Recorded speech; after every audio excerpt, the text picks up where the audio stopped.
علیہ السلام کسی پہاڑ کی چوٹی سے گزر رہے تھے۔ اس وقت ابلیس ان کے پاس آیا اور اس نے ان سے کہا، اے عیسیٰ، روح اللہ، یہ بتاؤ، کیا تمہارا خدا اس بات پر قادر ہے کہ اگر تم اس چوٹی سے نیچے گرو تو وہ تمہیں بچا سکتا ہے؟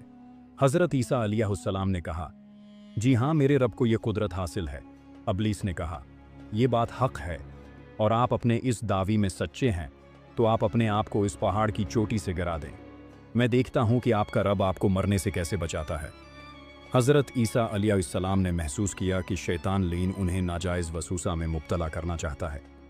انہوں نے اس سے کہا، کیا تو چاہتا ہے کہ میں اپنے رب کی آزمائش کروں؟ یہ ایک غلط بات ہے، جبکہ مجھے اس بات کا یقین ہے کہ میرا خدا میری حفاظت کرے گا۔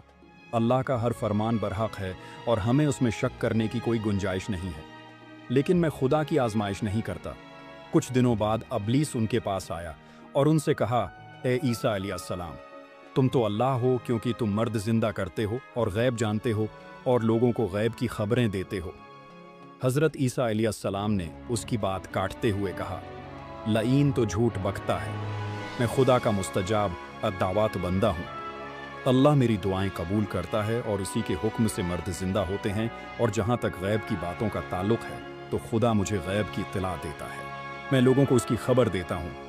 جب ابلیس نے دیکھا کہ عیسیٰ علیہ السلام اس کے جال میں پھنسنے پر آمادہ نہیں ہے تو اس نے چیخ ماری اور ان کے سامنے سے بھاگ کھڑا ہوا۔ اس کے بعد ایک سلطان ہو گزرا ہے۔ ایک مرتبہ وہ لاؤ لشکر سمیت اپنے دار الحکومت میں داخل ہو رہا تھا کہ ایک مکان سے قاری کی آواز نے اسے چونکی دیا۔ وہ سلطان قرآن سننے کے لیے رکھ گیا۔ قاری نے دل سوز آواز میں سورہ آل عمران کی تلاوت کی، جس کا ترجمہ یہ ہے، آپ کہہ دیں کہ اے اللہ، تو ہی مالک الملک ہے، تو جسے چاہے سلطنت عطا کرے اور جسے چاہے سلطنت چھین لے، اور جسے چاہے عزت دے اور جسے چاہے ذلت دے، تمام بھلائی تیرے ہاتھ میں ہے، بے شک تو ہر چیز پر قدرت رکھتا ہے۔ اس آیت نے سلطان کے دل پر گہرا اثر کیا۔ وہ یہ آیت سن کر کانپ اٹھا، گھوڑے سے اترا اور رکوع کیا، پھر سجدہ بجا لیا۔ کچھ عرصہ بعد اس قاری کی وفات ہو گئی۔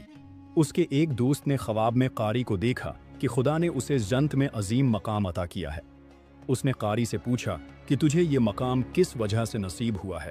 قاری نے جواب دیا، میں تو ایک بدکار اور گناہگار انسان تھا، میرے نامہ اعمال میں کوئی خاص نیکیاں نہیں تھی، مگر اس کے باوجود خدا نے مجھ پر خصوصی کرم کیا اور مجھے یہ مقام عطا کیا، اور خدا نے مجھ سے فرمایا، تو نے دنیا میں ایک سلطان کو ہماری عظمت یاد لائی تھی، اس کی وجہ سے ہم آج تجھ پر رحم کر رہے ہیں اور تجھے بلند مقام عطا کرتے ہیں۔ جی ہاں، اللہ تعالیٰ کا فرمان ہے، تم مجھے یاد کرو، میں تمہیں یاد کروں گا۔ پرانے زمانہ میں انطاکیہ ایک بہت بڑا شہر تھا۔ یہ شہر ایشیا کوچک میں واقع تھا۔ اس شہر کی لمبائی 12 میل تھی اور اس میں انسانوں کی ایک بھاری تعداد قیام پر دیر تھی۔ انطاکیہ شہر کے لوگ گمراہ اور ظالم تھے۔ وہ ستاروں اور بتوں کی پوجا کرتے تھے۔ اللہ تعالیٰ نے ان کی رشد و ہدایت کے لیے ان کے پاس 2 نبی بھیجے۔ اہل شہر نے ان کی تکذیب کی تو ان کی تقویت کے لیے تیسرے رسول کو وہاں بھیجا گیا۔ چنانچہ تینوں انبیاء نے لوگوں کو خدا کے راستہ کی دعوت دی، اور شہر کے گوشہ گوشہ میں انہوں نے تبلیغ دین کی لوگوں کو توحید کی دعوت دی، معاد اور یوم قیامت سے آگاہ کیا، اور انہیں عذاب خداوندی سے خبردار کیا۔ اہل شہر بڑے بدبخت تھے۔ 3 انبیاء کی مشترکہ تبلیغی کوششوں کا ان پر کوئی خاص اثر نہ ہوا، اور پورے شہر میں صرف 40 افراد نے ہی دعوت حق کو قبول کیا۔ شہر کے دوسرے لوگوں نے تینوں انبیاء اور ان کے پیروکاروں کو پکڑ کر انہیں سخت اذیتیں دیں، اور ظلم کی انتہا یہ کی گئی کہ ان مظلوموں کی گردن میں سوراخ کر کے اس میں رسیاں ڈالی گئیں، اور شہر کے ظالم لوگ رقص بسمل سے لطف اندوز ہوئے۔ اس شہر میں ایک مرد مومن رہتا تھا جس کا نام حبیب النجار تھا۔ وہ ان انبیاء پر ایمان لایا تھا، لیکن وہ اپنے ایمان کو مخفی رکھتا تھا۔ وہ شہر میں بڑھائی کا کام کرتا تھا۔ اسے جو مزدوری ملتی تھی وہ اس کو 2 حصوں میں تقسیم کرتا تھا۔ ایک حصہ اپنے اہل خانہ کو کلاتا تھا اور دوسرا حصہ غربا مساکین میں تقسیم کرتا تھا۔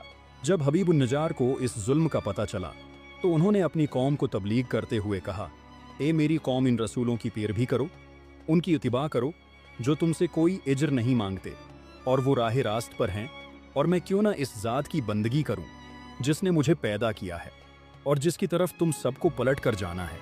کیا میں اس ذات کے علاوہ کسی کو معبود بناؤں، جبکہ اگر خدا رحمان مجھے ضرر پہنچانے کا ارادہ کر لے